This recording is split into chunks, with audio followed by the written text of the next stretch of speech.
Lindsay Murdoch, for instance, the Sydney Morning Herald reporter, contextualises his reports with allusions to America's first television war, Vietnam, inviting readers to sympathise with the soldiers' hardships, whose predecessors were popularly understood to have been abandoned by the press, by politicians and by the public. In doing so, the real experiences of war are persistently sympathetic representations, re-articulated and restated within a complex constellation of popular Vietnam memories and meanings, a gritty, hard-fought war in which common soldiers suffered immensely. There we have it there. US claims that Iraqi military is using civilians to lure Americans to their deaths have rekindled Vietnam memories, apparently. And I would argue that these real experiences of war articulated to this gritty, complex constellation leave out the mention of civilian terror, saturation bombing, for instance, of both North Vietnam and Baghdad.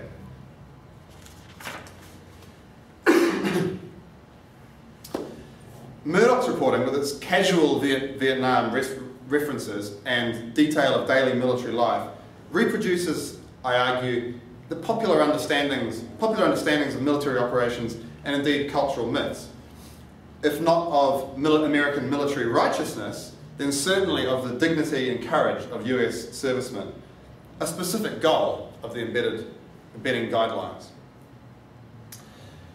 Now, Jeff Thompson, reporting for the ABC, also embedded, reports for the ABC were split between his own observations of Iraq and accounts of military action and operations, often featuring a military figure as an interview subject. And Thompson too argues it was probably not since Vietnam that Australian audiences had been up close and personal with American grunts fighting a war. And for Thompson, the modern age of reality TV demands much more from a journalist in terms of access, as digital technologies have made amateur production very simple, cheap and easy, and the vastly expanded news cycle and velocity of global communication puts much more demands on journalists' time and function. He says, these days, because of the YouTube phenomenon, you either live or die by your access. And I would say that technology changes the expectation of war journalism, from television and film coverage of Vietnam to live footage of the Gulf War to live unedited broadcasts from embedded journalists. So that developments such as embedding are expected and experienced by news audiences as novel war products. And media academic Simon Cottle identifies this tendency in war in media, arguing that the public view of the reality and horror of war is replaced by the spectacle and thin immediacy of reality TV. War is literally another media product, and this notion of high concept, easily digested, simplified accounts of war, professional reporting, re-emerges. And in the next example, it's possible to identify, I think partly because of this, the journalistic reliance on existing tropes and ways of discussing war, which prevents such events as civilian casualties as tragedy, rather than crimes or major errors indicative of deeper military systemic faults. As the excerpt demonstrates, the articulation of this episode in which a van load of Iraqi civilians were shot to pieces by American servicemen who were very nervous, very confused at night. They actually shot at each other. There's a longer discussion in the thesis of this episode. But in Thompson's reports, articulating this episode as a tragedy rather than resulting from incompetence or some other human factor. Thompson's reports demonstrate the power of delving into the potential aftermath, emotional aftermath of civilian and civilian killing, and the issue of poorly trained, heavily armed American soldiers overreacting to their circumstances. In these moments, the power of abandoning professional detachment, objectivity, and established modes of reporting in such circumstances becomes apparent. It is possible to see clearly the paradoxical operation here of journalistic professionalism.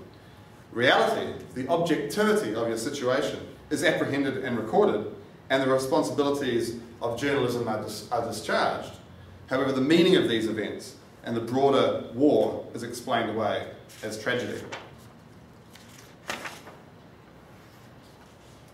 Now, at the Central Command Media Centre, where there was a lot of focus, Jonathan Harley says straight away, look, he's an Australian ABC, look, the first casualty of war is truth, the great cliche. We know that. We know what the exercise is. We know it's all about PR and propaganda. So do you feel sullied by that? Yeah, a little bit. But you're part of it as well, and I think you present it for what it is, and I can't imagine any journalist in 2003 going into that experience and not being aware of that exercise. However, as Harley adds, the role of journalism is nonetheless to report on military pronouncements and to moderate critical perspectives. He says, I think you've got to keep a perspective on it. He talks about military communications strategy. When you're in CENTCOM, you're reporting from Military Spin Central. You have to work that into your copy, but you can't make it your copy because it just becomes repetitive. CENTCOM reporting then can be easily understood as encouraging the established modes of professional journalism, characterised by a reliance on official sources, as there literally are no others, and the absence of contextualising information. Professional imperatives can lead to journalistic practice being easily exploited by sophisticated strategic communications, even when journalists are generally very aware of attempts to do so. For Harley, reporting of the reality of military operations as portrayed by military managers and operating within highly controlled and limited information outweighed the importance of conveying an understanding of the mechanism of military spin and strategic communications intent. News Limited's Rory Callanan describes CENTCOM as horrific theatre. Although CENTCOM was designed to promote and promoted as a central briefing location for war correspondence, and thus its status as a main focal point, it did not function as such. As Callanan states in an interview, it was just completely ridiculous.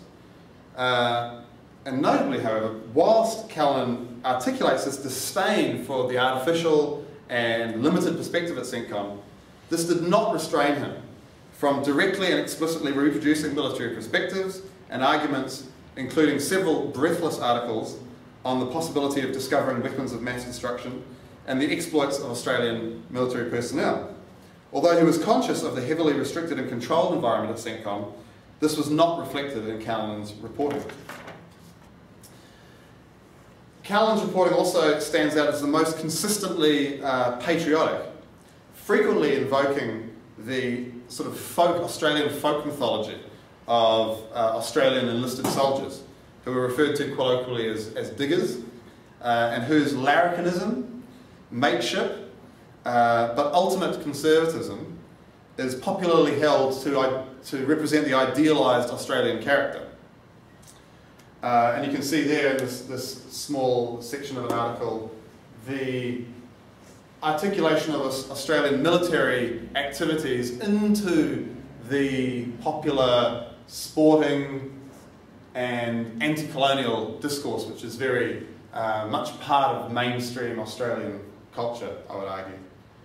Australian comments were made that it was revealed last night that British and Australian military officials were considering a joint press conference.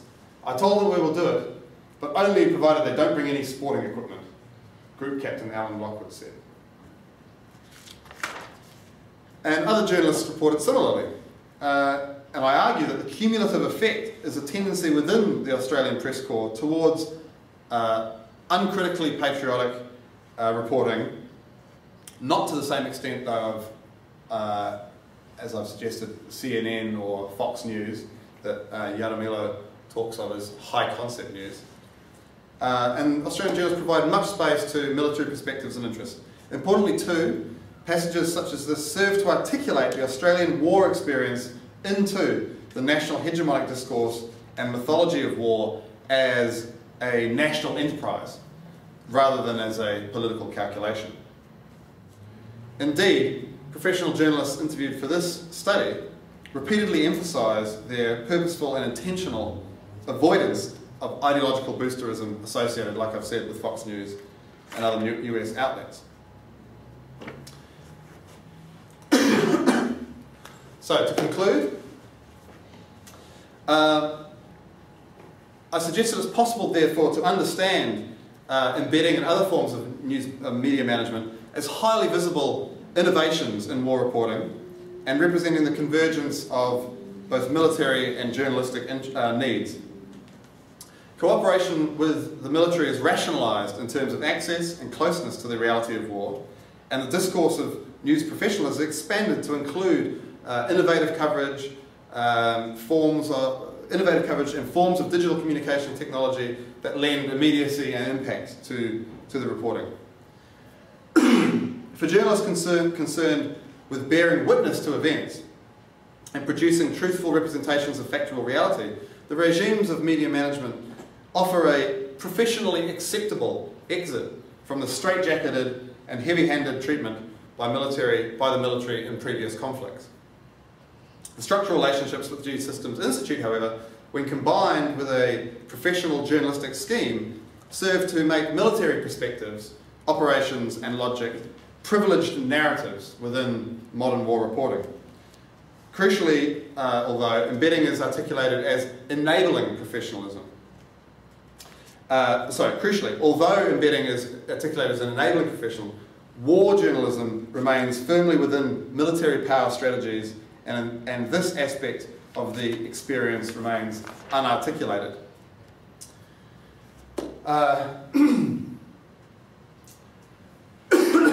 So this paper, or my presentation, tried to identify the tendency of journalism to produce favourable accounts of military activity within the context of strategic communications, management and control.